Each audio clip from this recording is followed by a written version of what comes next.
पहले हमें समझना था कि उम्मीद पोर्टल के ऊपर क्या ये सारी वक्फ संपत्तियाँ डाउन अपलोड करना लाजिम है, क्योंकि ऑलरेडी जब सारी सरकारें, राज्य सरकारें वक्फ बोर्ड को कायम किए हुए हैं, वक्फ बोर्ड के अंदर ऑलरेडी सब कुछ ये दर्ज है, तो फिर ये दोबारा दर्ज करने की नौबत क्यों आई साहब? अगर सरकार चाहती, केंद्रीय सरकार चाहती, तो सारे वक्फ बोर्डों को इंस्ट्रक्शन दे देती कि तुम्हारे पास जितनी भी वक्फ संपत्तियां हैं उन्हें फौरन पोर्टल पे चढ़ा देते हो। तो सरकार का खुद का काम था, उन्होंने आवाम के ऊपर क्यों डाला? अगर सरकार का अच्छी मंशा होती तो ऑलरेडी सारे डाटाज उनके पास मौजूद है, वो उसे ऑटोमेटिकली ले सकती थी। तो ये सिर्फ परेशान करने के अलावा और कोई बात नहीं थी। कई इमाम बारगाह और कई ऐसी जगह हैं जहाँ पर चिंता है लोगों को। हाँ, हमारी जो इमाम बारगाह है बदलपुरा, वो उसका काम हुआ, लेकिन जो अभी प्रक्रिया है थोड़ा बहुत ही जटिल मुश्किल बनाई गई है। आप लोगों ने समाजी बेदारी की भी कोशिश की थी कि लोग आगे आएँ, तो बोर्ड को अपना काम भी करना चाहिए था। एक तरफ लोगों को बेदार करने के साथ साथ बोर्ड ने किया अपना काम? नहीं, बोर्ड ने किसी हद तक अपना काम किया, लेकिन एक बात जो आई है वो यही है कि गवर्नमेंट को डायरेक्टली जो वक्फ बोर्ड है उनको इंस्ट्रक्ट करना चाहिए था, इंस्ट्रक्शन देना चाहिए थे कि वो जो है जो प्रॉपर्टीज़ जिनका इंदराज इनके यहाँ है वो अपलोड करें। दूसरी बात मैं कहना चाहता हूँ कि हमने समाजी स्तर पर इसमें बड़ी कोशिशें की हैं। हमारे इमाम हजरात ने लोगों को बेदार किया है। पहले दायरे के मुसलमान ये समझते रहे, जो जिम्मेदार हैं वो यही समझते रहे कि सुप्रीम कोर्ट में चूँकि ये बात चल रही है और फैसला आना है, और इस पर भी अपील की गई थी कि सुप्रीम कोर्ट इसमें इंटरवेन करके और जो है इसमें टाइम बढ़ाएगा, लेकिन ये बात नहीं हो पाई, जिससे ये सारी बातें हुई हैं। और आखिरी वक्त में जो वक्त दे दिया गया था, तो जिनको जिम्मेदारी थी इस बात की, उन्हें इंतज़ार क्यों था वक्त लेने का? वो तो अपना काम करते, समाज और तंजीम और all India Muslim personal law board तो फिर भी गया हुआ था, वो अपने लेवल पे कर रहे थे, लेकिन बोर्ड को तो काम करना चाहिए। हाँ, बोर्ड को अपना काम करना चाहिए था, और किसी हद तक उन्होंने किया भी है। हम ये नहीं कहते कि उन्होंने बिल्कुल नहीं किया है, और अपने यहाँ हेल्प डेस्क भी कायम की है, बच्चों को भी बैठा है, लेकिन जाहिर है कि काम बहुत बड़ा था और उसको अपलोड करने में जो टाइम लग रहा था 40 से 50 मिनट एक प्रॉपर्टी, जबकि उसके पास सही कागजात मौजूद हो तो वक्त लगता था, और उसमें वक्त तंग होने, और इसमें ये भी कहूँगा कि जो ज़िम्मेदार हैं उनकी भी कमी रही कि टाइमली अगर वो काम कर लेते तो ये टाइम पर काम हो जाता। अभी क्या लगता है आपको, चुनौती होगी अगर नहीं होगा अपलोड? इंशाअल्लाह उम्मीद है अल्लाह की ज़ात पर, जो भी होगा अच्छा ही होगा। हो जाएंगे अपलोड? नहीं, मैं इसके अलावा आपका एक सवाल अभी आया है, उस सवाल का जवाब देना चाहता हूँ कि साहब वक्त जो दिया गया था तो उसमें डिले क्यों हुआ?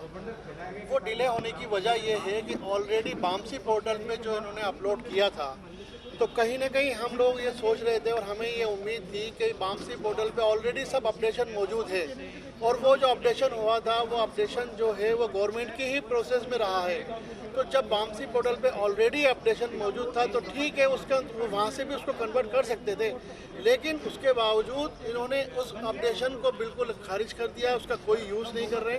और एक नहीं, असल में इनका जो मकसद है वो मकसद आप हजरात भी समझते हैं और हम भी समझते हैं कि लोगों को भ्रमित करना, एक तरीके से लोगों के अंदर कन्फ्यूज़न पैदा करना, ये इनका मकसद है। 36 घंटे बताया जा रहा है, लोग मेहनत कर रहे हैं इसके अंदर, अंत के आखिरी एक सप्ताह के अंदर 6 महीने से अगर ये यही मेहनत कर लेते तो क्या ये स्थिति होती?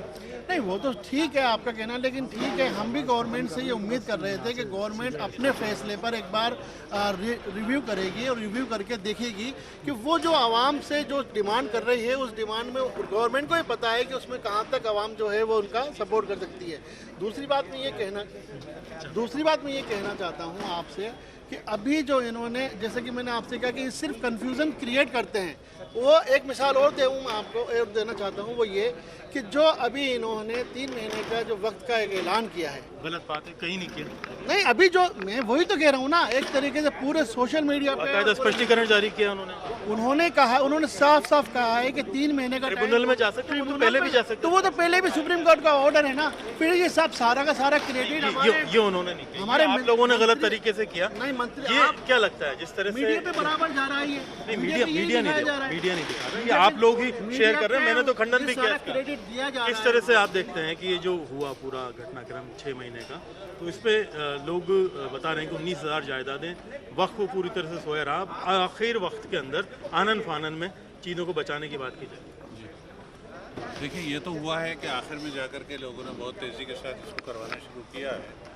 अब अव्वल तो ये है कि सरकार ने ये जो फैसला किया था ये गलत था, लेकिन अब चूँकि उम्मीद पोर्टल पे जाने का जो है मुस्लिम पर्सनल लॉ बोर्ड ने फैसला किया, तो लोगों ने जायदादों को बड़ी तादाद में रजिस्टर कराने की कोशिश की, लेकिन बहुत सारी, एक तो ये है कि सबसे बड़ा मसला तो यही था कि पोर्टल इतना स्लो चल रहा था कि बावजूद कोशिश के जितनी जायदादें जो है वो रजिस्टर्ड हो सकती थी आसानी के साथ, वो नहीं हो पाई।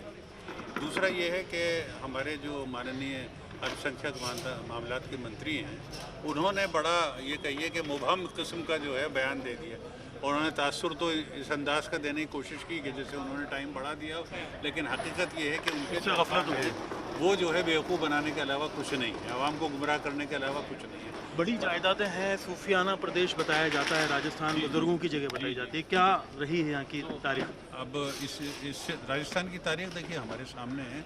राजस्थान के अंदर ये बुज़ुर्ग जो है इन्होंने भाईचारा कायम किया, हिंदू मुस्लिम एकता के प्रतीक माने जाते हैं। आप अगर उठा करके देख रहे हैं तो अजमेर के अंदर जो लंगर बनाया जाता है, वहाँ जो है वो लंगर पूरा वेजिटेरियन होता है। फिर ख़ुद वहाँ जो वो लिबास इख्तियार करते थे वो भी हिंदुस्तान की तहज़ीब के मुताबिक भी था।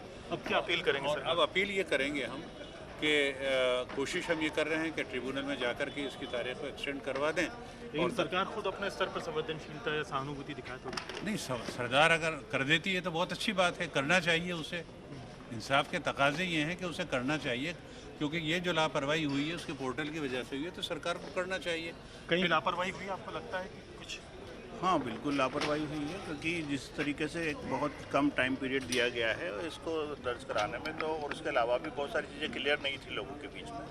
लोग इसमें जैसे जदीद जो जायदादें हैं उनके बारे में भी कंफ्यूज थे, और पुरानी जो जायदादें हैं या जो कि पहले से ये वक्फ हम इसमें दर्ज हैं, तो वो जो दर्ज थी उसमें भी कई सारे बदलाव हुए हैं। वो अमेंडमेंट भी अगर आदमी जो चाह रहा था कराने के लिए तो पोर्टल पे वो क्लियर नहीं हो पा रहा था। दूसरा ये था कि नया जो हम लोग डालना चाह रहे थे कि नया जो रजिस्ट्रेशन है उसमें क्या क्या चीज़ों की ज़रूरतें हैं और क्या क्या चीज़ें उसमें डालनी चाहिए, उसके लिए भी पोर्टल पे बहुत ज़्यादा क्लियर नहीं है। तो लोग तो कंफ्यूज हैं, रेगुलर ही कंफ्यूज रहे हैं कि उसके बाद जब तक लोगों को समझ में आता, अवेयरनेस आती, तब तक तो टाइम ही ख़त्म हो गया। और मैं जहाँ तक समझता हूँ कि ये जब टाइम ख़त्म करने का जो मसला है ये भी एक पॉलिटिकल है। मैं तो गवर्नमेंट से ये चाहता हूँ कि गवर्नमेंट इसको इस वाले मामले पे जो फैसले पे रिवाइज़ करे, और रिवाइज़ करके दोबारा से सोचें कि ये ट्रिब्यूनल की जगह अभी वक्त और ज़्यादा बढ़ा देना चाहिए, ताकि लोगों को अभी जो लोग अवेयर हुए हैं इस मसले पे, उसमें तमाम जो जायदादें हैं वक्त की जो इधर उधर हो रही है और लोगों में जो अभी थोड़ी जानकारी बढ़ी है, उससे मैं समझता हूँ कि उनको वो दर्ज कराने में कामयाब हो सके। जी बिल्कुल। तो आप देख सकते हैं कि राजस्थान के अंदर बहुत सी वक्फ जायदादें 19,044 तो वक्फ बोर्ड के अंदर दर्ज है।